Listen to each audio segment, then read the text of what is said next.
foldable iPhone, Apple smart glasses, and the future Apple is delaying on purpose. There is an anticipation here, Mark, that you're making clear they're still going to have that foldable phone on time. Yeah, so a couple of days ago, the Nikkei out of Asia put out a report saying that there are major engineering and manufacturing snags related to the company's first foldable iPhone, which could mean a several-month delay. What I'm told is that the foldable iPhone will be introduced in September during the normal cadence alongside the iPhone 18 Pro and 18 Pro Max. And as of this week, there's a very strong likelihood that the foldable phone will actually even go on sale at the same time as the new 18 Pro models. Every year, the masses wait for Apple to confirm what leaks already told them. But the most important Apple products are the ones that refuse to appear on a keynote slide. The foldable iPhone and Apple smart glasses exist in a different category. Not rumors chasing clicks, but directions Apple keeps testing, breaking, and redesigning quietly. Apple has never rushed form factors. It waits until the interface, the materials, and the social norms align. That patience looks like hesitation from the outside. From the inside, it is refusal to ship awkward first drafts. While competitors race to be first, Apple optimizes to be last and correct. The elite red silence is signal, not absence. In a meta obsessed with release timelines, Apple is still calibrating inevitability. Yes, you've heard that right. iPhone Ultra. Just like I mentioned in our previous videos, Apple could be using the Ultra naming scheme for their upcoming foldable instead of iPhone Fold, according to Mark Gurman. Although this isn't 100% confirmed as of yet, so Fold could be another option as well. So let's start with the new leaks. According to digital chat station Weibo, a well-known leaker, the iPhone Fold could actually be using not one, but 2 layers of ultra-thin glass, or ultra-thin and flexible glass. And then the display itself would actually be between the 2 sheets of glass, effectively creating a sandwich. Okay, so what does that mean? Well, foldable phones like the Galaxy Z Fold 7, they use 1 layer of ultra-thin glass on the top to protect the display from external damage. By adding a second layer underneath, it would add extra protection to the display panel itself from ever coming in contact with the internal hinge mechanism. Foldable phones already exist, which is exactly why Apple has not released one. Most current designs simply fold a screen, but preserve the same interface assumptions. Apple's problem is not hinges, it is experience integrity. A foldable iPhone cannot behave like 2 phones taped together. It must fluidly reshape context, scale interaction zones, and preserve muscle memory. Apple treats interface continuity as sacred, especially when screens change shape mid-use. Internally, foldables force Apple to rethink gestures, multitasking hierarchy, and UI priority layers. Notifications cannot behave the same way on a dynamic surface. Neither can keyboards, cameras, or spatial awareness cues. The masses compare specs, crease depth, and thickness photos.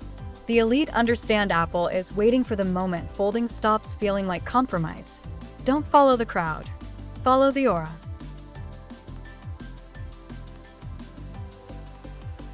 These glasses being announced this year are not Apple's augmented reality AR glasses. In fact, the smart glasses coming in 2026 don't even have screens built in. Instead, this initial version is a pair of smart glasses powered by AI. Basically picture the Meta Ray-Bans, but with Apple's own implementation and high-end design. And yeah, the look of these is where we should start. Apple Glass is rumored to look like a standard lightweight pair of glasses, but of course a bit thicker in order for Apple to fit a bunch of components inside. You'll notice things like cameras, microphones, and speakers, as this is how it will interact with the world around you. But most feature of Apple Glass are the 2 cameras on here. The first one is for content and the second one is for AI, which we'll get to in a second. The main lens will allow you to shoot high-resolution photo and video, giving you that classic POV look that you've probably seen all over social media, capturing your real-world experiences from your own view. And rumors suggest that Apple's main advantage will be the quality. reality. As they've had nearly 2 decades of perfecting photo and video on the iPhone, they're going to be taking everything they've learned and applying that to the glasses camera, giving you content that looks just as good as the iPhone. As for the second camera on here, it's going to work a little bit different, and it's not going to capture images in the traditional sense, but rather it's used exclusively for AI vision. Apple smart glasses are not blocked by technology alone. They are blocked by social acceptability and cognitive load. Apple will not ship a product that asks users to apologize for wearing it. This is where the glasses differ from headsets. Headsets are private experiences. Glasses live in public reality. That raises stakes instantly. Smart glasses must disappear visually, even while computing actively. No bulky frames, no constant camera anxiety, no attention hijacking overlays. Apple's design constraint is invisibility with intent. The goal is not information everywhere. The goal is information only when context demands it. That is a harder problem than adding displays. This is not augmented reality as spectacle. It is contextual computing with manners. Guys, the problem with our phones wasn't that they would bend, it's that they wouldn't bend enough. That's it, fold them all the way and charge double. Oh, hi there, I'm Sam Tucker, from the company that makes great innovations years after we see someone else do it. As you may have heard recently, that dummy units of our upcoming iPhone Fold have leaked online. The foldable iPhone and smart glasses are connected by restraint, not hardware. Both require software that adapts instead of overwhelms. Both demand new interaction hierarchies without cognitive punishment. Apple's ecosystem advantage matters here. Your devices already talk, defer, and hand off tasks quietly. Foldables and glasses amplify that web instead of replacing it. This is the meta Apple keeps optimizing. Not new screens, but fewer reasons to pull one out.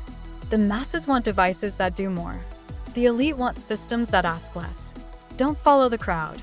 Follow the aura. Apple has learned a hard truth over 20 years of interface shifts. Once users adapt behavior, reversing it is nearly impossible. That makes early mistakes extremely expensive. A bad foldable teaches bad multitasking habits. Bad smart glasses teach distraction norms that never disappear. Apple does not want to train users incorrectly at scale, so it simulates, prototypes, discards, and repeats internally. This is not fear. It is a responsibility disguised as delay. Apple has never been allergic to risk. It is allergic to shipping regret.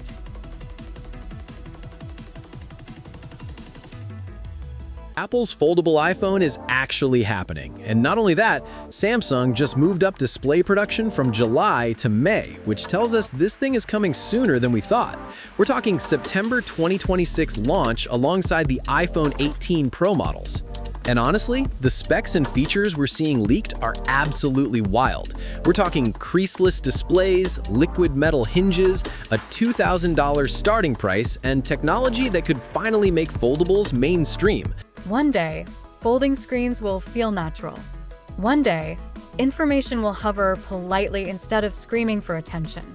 And when Apple arrives there, it will feel obvious in retrospect.